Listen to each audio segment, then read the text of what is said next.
தெய்வத்தால் ஆகாதெனினும் முயற்சித்தன் மெய்வருத்த கூலி தரும். வணக்கம். எழுத்தாளர் சாம்பவி திருநீலகண்டன் அவர்கள் வழங்கும் மோகன கதைச்சிரம் யூடியூப் பக்கத்திற்கு உங்களை அன்போடு வரவேற்கிறோம். இன்று நாம் கேட்க இருக்கும் கதை எழுத்தாளர் சாம்பவி திருநீலகண்டன் அவர்கள் எழுதிய நயனவாசினி.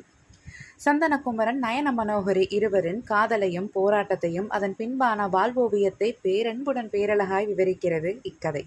ஆர்ஜே காமாட்சி அவர்கள் குரல் வழியில் உங்கள் செவியை இனிமையாய் நனைக்க கதையை கேட்டு மகிழுங்கள். கதை கேட்போமா? அத்தியாயம் 3. நயன மனோகரி. நயன மனோகரியின் குடும்பம் சமூகத்தில் பின்தங்கிய வர்க்கத்தினர். சிறு வயதிலேயே பிழைப்பிற்காக சேலத்திலிருந்து கோயம்புத்தூர் வந்திருந்தார் அவளின் தந்தை கஜேந்திரன். கிடைத்த வேலையை செய்து கொஞ்சம் கையூண்டி நின்றபோது நயனியோடு அவளின் தங்கை பவதாரணியும் வளர துவங்கியிருந்தாள். வயிற்று இருக்கும் வறுமை இல்லை என்றாலும் சற்று கஷ்ட ஜீவனம்தான். வீட்டோடு இட்லி தோசை மாவு அரைத்துக் கொடுக்கும் நயனியின் அம்மா மஞ்சுவின் கிடுக்குப்பிடியின் பயனாக நயனி பெரிய மனிதி ஆனபோது சொந்தமாய் லோடு ஆட்டோ வாங்கி காய்கறி மார்க்கெட் சரக்கு ஏற்றிக்கொள்ளும் வியாபாரத்தை பெற்றுக்கொண்டார் கஜேந்திரன். இதோ வருடம் செல்ல சொந்தமாய் ஒரு வீடென்று சொல்லிக் கொள்ளும்படி ஒரு நடுத்தர அளவில் வீடும் 2 லோடு ஆட்டோவும் சொந்தமாய் இருக்கிறது. படிப்பின் பிடிப்பை விடாது அரசு கல்லூரியில் பொருளாதாரத்தில் இளங்கலை பட்டம் பெற்ற நயனி கிடைக்கும் வேலை செய்வாளின்றி சுயமாய் எதையும் செய்யும் முனைப்பில்லை. மஞ்சுவின் "நான் மாவு வித்த காசுல புள்ளைகளுக்கு நகை சேர்த்து வைக்கிறேன், உங்க பணத்தை கட்டு செட்டா கொண்டு போய் பேங்க் லோன அடைங்க, இன்னும் எத்தனை நாளைக்கு தான் கவரிங்க போட்டுக்கிட்டு புள்ளைங்க அலையும்" என்ற கடியின் வேலைதான் கஜேந்திரனை இன்னும் ஓட வைத்துக் கொண்டிருக்கிறது. கடுமையின் கனிவை கைமேல் பெற்றுக்கொண்ட கஜேந்திரன் மகள்களிடம் எப்போதும் இலகின பாகுதான். மகள்கள் மீது அத்தனை பாசம் இருந்தாலும் கேட்டவுடன் எதுவும் கிடைக்காது. "ஒரு பொருள் உனக்கு வேணும்டா, ஏன் எதுக்கு, அத வச்சு நீ என்ன செய்ய போற, செஞ்சு முடிச்ச பின்ன அந்த பொருளோட அவசியம் என்ன ஆகும்னு நயனா கிட்ட சொன்னீனா நயனா வாங்கி தருவேன்" என்று சின்னது முதல் மகள்களின் தேவையை, அவர்களின் பிரித்தறியும் தன்மையை கூமாய் வளர்த்து வைத்திருந்தார் கஜேந்திரன். அதைத் தொட்டு சகோதரிகள் இருவரிடத்திலும் நல்ல பக்குவ எண்ணம் உதயமாகி தேர்ந்து தங்கள் தேவைகளை மேற்கொள்வர். ஆனால் நயனி தகப்பனிடம் தயங்கி தயங்கி உறுதியாய் கேட்ட ஒன்று சந்தனகுமரன். போராட வேண்டும், அனுமதி கிடைப்பது கடினம் என்று பலவாறு அவள் போட்டு வைத்திருந்த கணக்கையெல்லாம் சுக்கலாக்கி சம்மதம் சொல்லியிருந்தார் கஜேந்திரன். அப்படிப்பட்ட மனிதர்தான் இப்போது கொதித்து போய் அமர்ந்திருந்தார். நடந்ததை நயனி சொல்ல சொல்ல, "தம்பி மேல கைய வச்ச உடனேவே நீ நயனாக்கு கூப்பிட்டா என்ன மனோ?" என்ற அத்தனை ஆதங்க கோபம். "அந்த ஆளு என் கைய கெட்டியா புடிச்சிட்டு நின்னுட்டான் நைனா. அதுவும் குமரன் கோபம் வந்து கத்த போய் ரொம்ப அடிச்சுட்டாங்க" என்றாள் அழுகையுடன். அவனுக்காய் அவள் சிந்தும் கண்ணீர். அதையெல்லாம் பார்க்க சகியாத கோபத்துடன் அவளை பெற்றவர் இறுகி போயிருந்தார். "குமரன ரொம்ப தப்பா வேற பேசிட்டான் நைனா. நேத்து நடந்தத சொல்ல போயி அந்த நாயோட கூட்டு சேர்ந்துதான் அந்த காமராஜ் இவர போட்டு அடிச்சிருக்கான்." உதடுகள் துடிக்க கோபம் ஏறி இருந்தது நைனியின் கண்களில். கேட்டவரை போதும் என்று நினைத்தாரோ? "கிளம்பு மனோ, தம்பிய போய் ஒரு எட்டு பார்த்துட்டு வந்துடலாம்" என்றவர் வேஷ்டியை மடித்து கட்டி அவரின் தோஸ்தை இயக்கினார். நேரம் மாலை 5ஐ தாண்டி இருக்க காலையில் உண்ட பன்னும் டீயோடு படுத்தவன்தான் குமரன். தூங்கவில்லை. ஆனால் அவனை போட்டரிக்கும் கொதிப்பிற்கான தீயினை எப்படி அணைக்கலாம் என்று மௌன யூகத்தை வகுத்துக் கொண்டிருந்தான். "1 மணிக்கே குள்ள எஸ் ஆகிட்டானா, பரதேசி, குப்பை லாரில தான் அடிபட்டு சாகும்" என்று கார்த்தி திட்டியபடி குமரனின் அருகில் வந்தமர நைனியிடமிருந்து அழைப்பு. விஷயத்தை அவள் சொல்லவும் எழுந்தமர்ந்தவன் முகம் கழுவி நன்றாக இருக்கும் சட்டையை போட்டுக்கொண்டு கார்த்தியோடு கிளம்பினான். ஹாஸ்டல் பக்கத்திலிருந்த ஒரு அரோமாவில் சந்தித்துக் கொண்டனர். காலை பார்த்ததை விட இப்போது முகமும் கையும் நல்ல வீக்கத்துடன் காலை தாங்கிதான் நடந்து வந்திருந்தான் குமரன். ஆதங்கம் எல்லாம் போய் மெல்ல அதிர்ந்த கஜேந்திரன், "என்ன தம்பி?" என்று குமரனிடம் ஓடியிருந்தார். அவருக்கு மனது அடித்துக்கொண்டு ஒப்பவே இல்லை. பதறி பரிதவித்து போய்விட்டார் மனிதர். 10 மாதங்கள் முன் நானும் நயனியும் விரும்புறோம். ஊர்ல கடை வச்சு நடத்துறதுதான் என்னோட ஆசை. உடம்பு சுத்தமா இருந்தாதான் தொழில் தங்கும். அத விட என்னோட பேச்சும் உழைப்பும் சரிப்படும்னு நம்புறவன். வீட்ல விவசாய குடும்பம் தான். ஐயாவும் தம்பியும் பாத்துக்கறாங்க. அம்மா சின்னதா பூந்தோட்டத்தோட பூக்கடை வச்சிருக்காங்க. இவ்வளவுதான் நாங்க. என்ன பத்தி கேட்டு தெரிஞ்சுக்கணும்னா யார வேணும்னாலும் நீங்க கேட்டுக்கிட்டு தெளிவுபடுத்திக்கலாம் என்று நேருக்கு நேர் தாட்சண்யமாய் நிமிர்வுடன் சொன்னவனோடு இப்போது இருப்பவனை பொருத்தி பார்க்கவே முடியாது உதைத்தெடுத்திருந்தார். எந்த இளவெடுத்தவன் இப்படி போட்டு அடிச்சிருக்கான்? எதுக்கு ஒத்த அடி அடிக்காம விட்டு வந்திருக்கீங்க? என்று கஜேந்திரன் இருவரிடமும் சண்டைக்கு நின்றார். இல்ல மாமா, யோசிக்க முன்னவே அடிக்க ஆரம்பிச்சிட்டாங்க. என்ன செய்ய? நைனி வேற இருக்கவும் என்று குமரன் அவளை பார்க்க உடைவின் விளிம்பில் இருந்தாள் பெண். முடியவில்லை அவளால். அவனை அந்த கோலத்தில் காமராஜ் வீசிய வார்த்தை அமிலங்களின் தகுப்பெல்லாம் சேர்ந்து அவளை சோர்வடைய வைத்துவிட்டது. நைனா, நீங்க பேசுங்க, நான் பக்கத்துல போயிட்டு வரேன் என்றவள் குமரன் கூப்பிட கூப்பிட வெளியேறிவிட்டாள். என்ன பண்ணலாம்னு இருக்கீங்க தம்பி? கஜேந்திரன் பேச்சை துவங்க, வேலைய பத்தி கேக்குறீங்களா மாமா என்றான் புருவ சுழிப்புடன். ம்ஹும், அந்த குள்ளனை என்ன செய்யறதுன்னு கேக்குறாரு, சரிங்களா என்று கார்த்தி நாடியை பிடித்தான். அந்த ஆளோட எனக்கு ஒரு முடிக்காத கணக்கு இருக்கு. கை வைக்க ஒரு நிமிஷம் ஆகாது. ஆனா இப்போ வச்சா அது தப்பாகிடும். என் மேல தப்பு இல்லைன்னு சொன்னாலும் இத்தனை பேர் வந்து நிப்பாங்க. இப்போ அதெல்லாம் தேவையில்லைன்னு நினைக்கிறேன் என்றான் குமரன் மிக தெளிவாக. அவன் யோசனையின் அளவு கொடுத்த பதில். இருந்தாலும் கோபத்திற்கான விடை இன்னும் அவன் வகுத்து முடித்திருக்கவில்லை. சூட்டோட சூடா எதுவா இருந்தாலும் பண்ணணும்டா கட்டெரும்பு என்று கார்த்தி மெல்ல அவனை நெம்ப. என்ன முன்விரோதமா இருந்தாலும் பொம்பளைங்கள வச்சு இழுக்கிறவனெல்லாம் தரங்கெட்ட என்று கஜேந்திரன் பொங்க. இல்ல மாமா, நீங்க அமைதியா இருங்க. நயனிக்கு இதனால எதுவும் வராது. அந்த நாய நான் கவனிச்சுக்கிறேன். இந்தாள் விடுங்க. அடுத்தது என்ன நடக்குதுன்னு பாத்துக்கலாம் என்றவன் அமைதியாய் கூற, கார்த்திக் அவன் பேச்சிலும் போக்கிலும் கோபம். கஜேந்திரனும் கார்த்தியும் மாறி மாறி வழக்காட குமரனின் பிடி இலகுவாவதாக இல்லை. அவன் கணித்து போட்டு வைத்த கணக்கின் புரிதல் அவனை நிதானப்படுத்தியிருந்தது.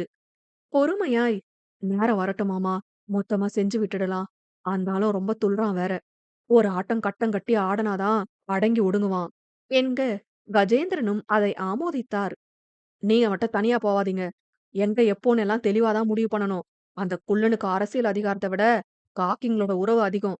பார்த்து பதமாதான் இறங்கணும் என்றான் கார்த்தி டீயை குடித்தபடி. நயனி வர அவளிடம் சொல்லிக் கொண்டு கிளம்பினர். கோவிலுக்கு சென்று வந்திருப்பாள் போல. வேக வேகமாக குமரனின் நெற்றியில் விபூதி குங்குமத்தை பூசிய கையுடன், பெருமாளோட துளசி, நைட்டு தூங்கும்போது 2 கிள்ளி வாயில போட்டுட்டு படுங்க என்றவள் முகம் அத்தனை கசங்கி இருந்தது. அவளை பார்க்காது, 2 நாள்ல சரியாகிடும், நீ மூஞ்ச தொங்க போடாம கிளம்பு என்றவன், எப்ப வேணா கூப்பிடு நைனி, யோசிக்காத என்றபடி அவள் கையை அழுத்தி கொடுத்து விடை பெற்றான். அன்றைய இரவு என்னவோ தூங்கா இரவாகி இருந்தது நயன மனோகரிக்கு. ஏதேதோ யோசனைகள். இனி அடுத்தடுத்து என்ன செய்ய என்று தெரியா நிலை. வேலைக்கு அவள் செல்ல வேண்டிய கட்டாயம் இல்லைதான். இருந்தாலும் அவளுக்கு பணத்தேவை இருந்தது. சேமிப்பிற்காக ஓடிக்கொண்டிருக்கிறாள். இனி சத்தியமில் வேலை சாத்தியமா என்று தெரியாது. பொறுத்திருந்து பார்க்கவும் இருப்பில்லை. குமரனோ கஜேந்திரனோ என்ன சொல்வார்கள் என்று கணிக்க முடியவில்லை. அதையெல்லாம் தாண்டிய இன்றைய குமரனின் நிலை கண்முன் வந்து நின்று பயமுறுத்தியது. சாமி, என் குமரனை நல்லா பாத்துக்க. ஆளு பாக்கதான் தோரணையா இருப்பாரு. பூஞ்ச உடம்புக்காரரு. அந்த கட்டையில போறவன ஏதாவது செஞ்சு விடு என்ற வேண்டுதலுடன் அவள் உறங்கும்போது நேரம் 3:30. இங்கு மருந்து உட்கொண்டிருந்ததால் நன்றாக தூங்கியிருந்தான் சந்தனகுமரன். இரவு அவனை குசலம் விசாரிக்கவென வந்த சக ஊழியர்களிடம் பேசி பேசியே தூக்கத்தை பறிகொடுத்திருந்தான் கார்த்தி. அதிகாலையில் விடாது குமரனின் அலைபேசி அழைக்க அவனிடம் எந்த எதிர்வினையும் இல்லை. ஒரு கட்டத்தில் கடுப்பான கார்த்தி, இன்னைக்கு நீ செதறு தேங்காதாண்டி என்று கத்திக்கொண்டு குமரனின் கைபேசியை எடுக்க, அம்மா என்ற பெயர் தாங்கிய அழைப்பு. மண்டைக்கு ஏறிய கோபம் துளியூண்டு குறையவும், மா சொல்லுங்கம்மா, குமரன் தூங்குறான் என்றான் சப்தமாய். குமரனின் தாயார் மோகனாவிற்கு காது தெளிவாக கேட்காது. யாரையா பேசுறது? குமரன் எழுமிட்டானா சாமி என்று கொஞ்சம் சத்தமாகவேதான் கேட்டார். கார்த்திக் அது பழக்கம்தான். ஆமாமா, கார்த்தி பேசுறேன், சொல்லுங்க என்க. குமரனுக்கு உடம்பு சுகமா இருக்காயா சாமி? பருக்கல்ல கெட்ட கனவு கண்டுச்சு சாமி. மனசுக்கு சுருக்குன்னுட்டு இருக்கவன் தான் விடிஞ்சும் விடியாம கூப்பிட்டுட்டேன்யா என்று சற்று விசும்பினார். தலைமகனை பிரிந்திருக்கும் வேதனை, அத்தோடு கண்ட கனவின் தாக்கம் சேர்ந்து நன்றாகவே அந்த தாயை நெகிழ்த்தி இருந்தது. தூங்கும் குமரனை பார்த்தவன், நல்லா இருக்காமா, ஒரு பிரச்சனையும் இல்ல. அப்பா வேலெல்லாம் சௌரியமா இருக்காங்களா என்று அவரை இயல்பாக கேட்க, அவரும் பதில் சொல்லிக் கொண்டே குமரனின் நலனை ஒரு வாக்கியம் முடியும் போதும் கேட்டுக்கொண்டார். என்ன இருந்தாலும் பெத்த மனம் பித்துதானே. குமரனுக்கு இங்கன எங்க ஊர் பக்கம் ஒரு ஜாதகம் தகைரப்புல இருக்கு. அதான் அதையும் புள்ளகிட்ட சொல்லலாமேன்னு தான் என்க. கார்த்திக் கண்ணை விரித்தான். இவன் இன்னும் வீட்ல சொல்லலையா என்றவன் குமரனை எட்டி ஒரு உதை விட்டபடி, அவன் எழுந்தவுடனே உங்களுக்கு கூப்பிட சொல்றேம்மா, எதுவா இருந்தாலும் அவசரம் வேண்டாம் என்றிருந்தான் அவசரமாய். எல்லாம் கனாலம் கட்டிக்கிற வயசு தானையா, நல்ல இடம் நஞ்ச புஞ்சையோட நம்ம ஊரு பக்கம் வேற. இவனும் சரின்னுட்டா வர வைகாசியிலே கட்டி முடிச்சிடலாம். என்ன சொல்ற நீயி என்று அவனிடமே அவர் யோசனை கேட்க குமரன் அசைந்து கொடுத்தான். அவன் காதருகே கைபேசியை ஒலிபெருக்கியில் போட்டவன், கல்யாணம் தானம்மா, குமரனுக்கு அந்த யோகம் வந்தா செஞ்சிடலாம். பொன் பேர் என்னம்மா சொன்னீங்க? சுகுமாரியா மனோகரியா என்க. அவன் தூக்கம் மொத்தமும் பறந்திருந்தது. சரியாக ஹாஸ்டலுக்குள் ஹேமாவும் சரபேஸ்வரனும் வர, யார கேட்டுமா எனக்கு பொண்ணு பார்த்த என்ற உரத்த குரல் அவர்களை குமரன் இருந்த அறை நோக்கி நகர்த்தியது. அத்தியாயம் 4. சாமர்த்தியவான் சரபேஸ்வரன். நிச்சயமாய் அந்நேரத்திற்கு யாரும் சரபேஸ்வரனை அங்கு எதிர்பார்த்திருக்கவில்லை. விடிந்தும் விடியாத காலை பொழுதில் சூரியனின் கதிர்கள் கூட முழுமையாய் பாரில் பதியாத வேளையில் முக்கால்வாசி பேர் பாதி தூக்கத்தில்தான் இருந்தனர். சட்டென ஒரு பரபரப்பு சூழ அசாதாரண மௌன நிலையை கலைத்துக் கொண்டு ஒரு ஆட்டம் ஆடி நின்றது ஹாஸ்டல். புதியவர்கள் எல்லாம், டேய் எம்டி சார் வந்திருக்கார்டா, ஹேமா மேமும் கூட வந்திருக்காங்கடா என்று சக நண்பர்களை எழுப்புவது நன்றாக காதில் விழுந்தது. தூங்குறவங்கள எழுப்பாதீங்க தம்பி, குமரன் எங்க, எந்த ரூம் என்றவர் கேட்டதையெல்லாம் அத்தனை ஆச்சரியமாய் பார்த்து நின்றனர் ஆண் மக்கள். இன்னும் பலரிடம் சரபேஸ்வரன் என்ற பிம்பம் ஒரு படையை நடத்தும் தளபதியாய் உச்ச நட்சத்திரத்தினை பார்த்து நிற்கும் பரவசத்துடன் கொஞ்சம் கூச்சம் மேலிட்டு என்று கலவையான மரியாதையோடுதான் இருந்தது. அப்படிப்பட்ட அவர் இப்போது அவர்கள் இடத்திற்கு வந்தால் முதலில் எந்த முதலாளி அப்படி வருவார் என்றவர்களின் விவாதம் இப்போதே துவங்கி இருந்தது. ஹேமாவை முன்னரே நிற்க சொல்லியவர் ஒருவன் வழிகாட்டுதலில் முதல் மாடியில் இருந்த குமரனின் அறையை நாசுக்காய் தட்டி காத்திருந்தார். எத்தனை பதவிசு அவர் நடவடிக்கையில் என்று அதையும் பார்த்து வியக்காது இல்லை மற்றவர்கள். கதவை திறந்த கார்த்தி அவரை அங்கு எதிர்பாராது வேவென நின்று விட்டான். உள்ள வரலாமா தம்பி என்று அவன் தோள் தட்ட, சார் என்று வழிவிட்டவன் நிகழ்வுக்கு வர நேரமானது. மேல் சட்டையின்றி இருந்த குமரன் பட்டென்று ஒரு துண்டை எடுத்து மேலே போட்டவன், சார் என்று எழுந்து கொண்டதில் ஒரு குட்டி பரபரப்பு மட்டும். எப்படி இருக்கீங்க குமரன் என்றபடி இங்கிருந்த ஜன்னல் மேடையில் அவர் சாதாரணமாய் அமர இருப்பில்லை கார்த்தியிடம். அவன் வெளியே நாற்காலி எடுக்க வருவதற்குள் ஒருவன் எடுத்து வந்து அறைக்குள் போட்டிருந்தான். இல்ல வேண்டாம், எடுத்துடுங்க என்று சரபேஸ்வரன் கூற, உட்காருங்க சார், இங்கன தூசியா இருக்க போகுது என்றான் மற்றொருவன். கீழே ஹேமா மேம் இருப்பாங்க, அவங்கள பாருங்க என்றவர் வார்த்தையில் குமரனிடம் தனித்து பேச வேண்டும் என்ற செய்தி இருந்ததை உணர்ந்து நகர்ந்து விட்டனர். ஒரு அரை நொடி குமரனை உற்று பார்த்தவர், உங்கள மாதிரி ஹார்ட் ஒர்க்கிங் பர்சன் தான் எனக்கு தேவை குமரன். உங்களை பத்தி ஹேமா மேம் சொன்னதுனாலதான் நான் வேலைக்கு எடுத்தேன்னு நினைக்கிறீங்களா என்றவர் கேட்டு நிறுத்த கேள்வியாய் அவரை பார்த்து நின்றான். சத்தியமை விட்டு போறதா கேள்விப்பட்டேன் என்றவர் நிறுத்த அதை ஆதரிப்பதை போன்ற தோரணை குமரனிடம். சத்தியம் என்னோட 15 வருஷ கனவு தம்பி. யாரும் எனக்கு தூக்கி எல்லாம் கொடுத்துடல. ஒவ்வொரு செங்கலுக்கும் என்னோட உழைப்பு இருக்கணும்னு பார்த்து பார்த்து செதுக்கி இருக்கேன். அங்க அனுபவம் இல்லாத எனக்கு நம்பகம் இல்லாதவங்களையா நான் வேலைக்கு எடுப்பேன் என்று சிரித்த மனிதர் புதியதாய் தெரிந்தார். உங்களையும் தெரியும், உங்களை சுத்தி இருக்கிறவங்கள பத்தியும் எனக்கு தெரியும் என்ற சரபேஸ்வரனின் பேச்சில் அத்தனை அடர்த்தி. குமரன் கேட்டறிந்தவரை சரபேஸ்வரன் அவர் தந்தையின் ஸ்தாபன கிளையை கோவையில் ஆரம்பித்திருக்கிறார். உழைப்பை மதிப்பவர். பஞ்சம் பெண்கள் விஷயத்தில் கொஞ்சம் அப்படி இப்படி. ராஜா வீட்டு இளங்காலை. அவர் போட்ட ஒரே ஒரு கன்றுக்குட்டி. சத்தியமின் திறப்பு விழாவின் போதுதான் வெளி உலகம் அவர் மனைவியை பார்த்தது. கண்ணை விரித்து வியந்தது. அவ்வளவுதான். ஆனால் இவர் விடும் கதை என்று நினைத்தவன் புருவம் கண்ணால் குறுகி கொண்டது. அவன் பாவனையில் சின்னதாய் சிரித்தவர், உன்னை காந்திபுரம் கடையில பாத்திருக்கேன். அங்க உன் வேலை தொழில் சுத்தம் எல்லாம் ஆதித்யன் சொல்லவும் நான் பார்த்து தெரிஞ்ச பின்னதான் பட்டு செக்ஷனுக்கே போட்டேன் என்க. அவன் கண்கள் விரிந்தது. ஆதித்யன் அவன் முன்னர் வேலையில் இருந்த கடையின் முதலாளி. அவரா என குமரன் வாயை பிளக்க, என்னோட நண்பன். என்றார் சிரிப்பு மாறாது. வெளியில எப்படியோ, ஆனா உன்ன எனக்கு தனிப்பட்டு பிடிச்சதால தான் நீ சத்தியமுள்ள வந்த என்றவர் மாறிய முகபாவத்துடன், சில விஷயங்கள் தொழில் செய்ற இடத்துல நமக்கு பிடிக்கலனாலும் இருந்தாக வேண்டிய கட்டாயம் இருக்கும். சில சமயம் அது நமக்கு அதீத தேவைய கூட தரலாம். அதுக்காக தான் அத கூடவே வச்சிருப்போம் என்றவர் குரலின் ஆழம் அவனை கூர்மையாய் கவனிக்க வைத்தது. காமராஜ் என்று குமரன் அழுத்தமாய் உரைக்க, என்னடா இவரு கடையோட மேனேஜரையே நம்மகிட்ட வந்து குறை சொல்றாரேன்னு நினைக்காத என்றவர் அவன் தோளில் தட்டி கொடுத்து அவன் கண்களை பார்த்த வண்ணம், அவர் எப்படிப்பட்டவரா இருந்தாலும் நேத்து அவர் விட்ட வார்த்தை ரொம்ப தப்பு குமரன் என்றார். ஏதோ உள்ளூர குளிர்ந்த உணர்வு குமரனுக்கு. யாருக்கும் அவனை அவன் நிரூபிக்க தேவையில்லைதான்.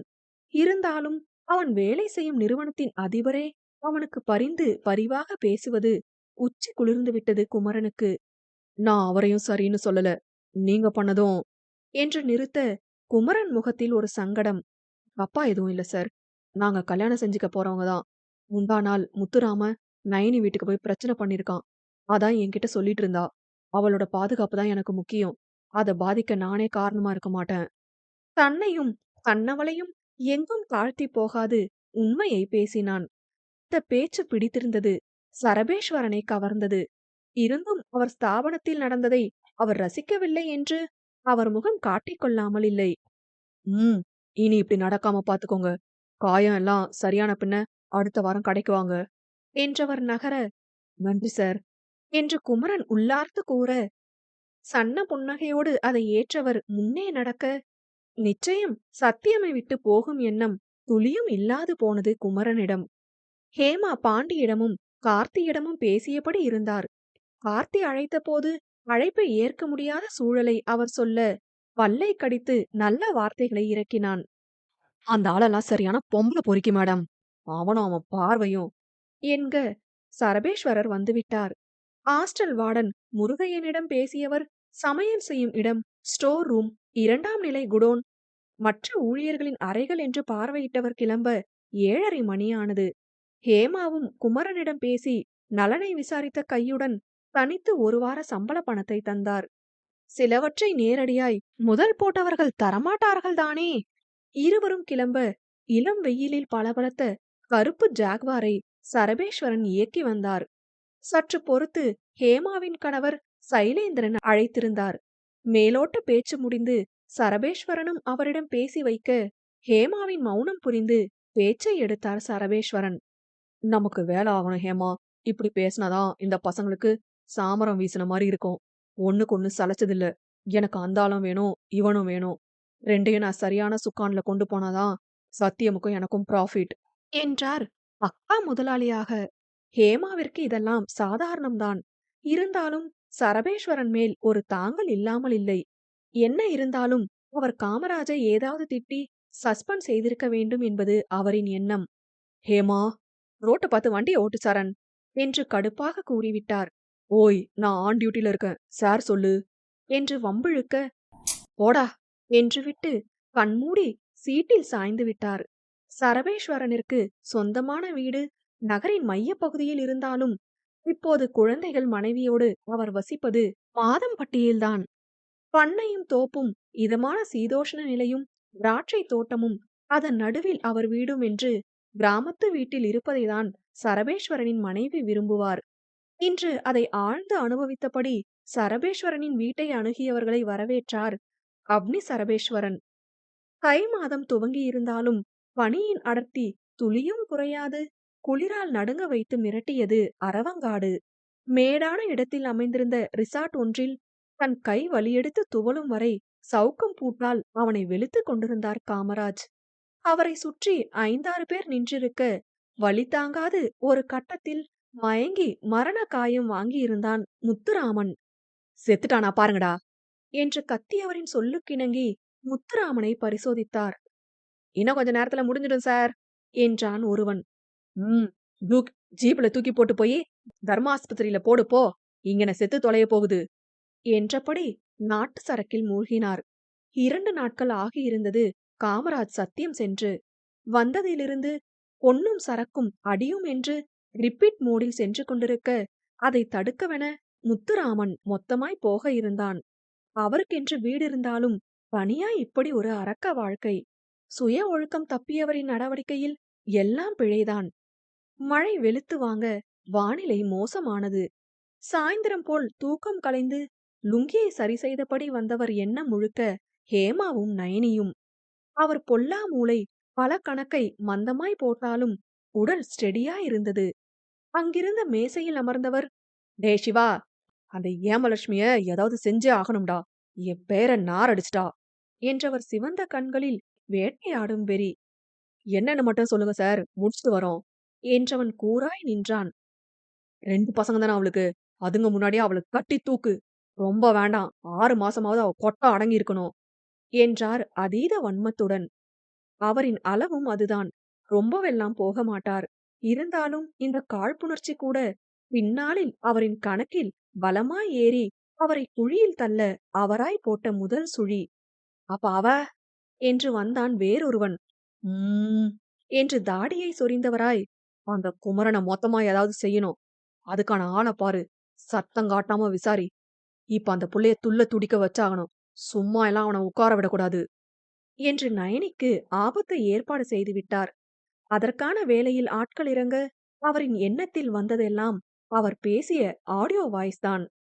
அதை யாரெல்லாம் கேட்கக்கூடாது என்று நினைத்தாரோ அவர்களே கேட்கவும் செய்திருக்க, வேலை இடத்தில் இருந்த மானமும் போய் வீட்டில் இருந்த மரியாதையையும் காவு வாங்கியிருந்தார் ஹேமா. ஆம், அவர் பேசிய ஆடியோவை வாட்ஸ்அப் குரூப்பிலிருந்து எடுத்த யாரோ அவரின் மூத்த மகனிற்கும் அனுப்பியிருந்தான். யார் செய்த வேலை என்று தெரியவில்லை.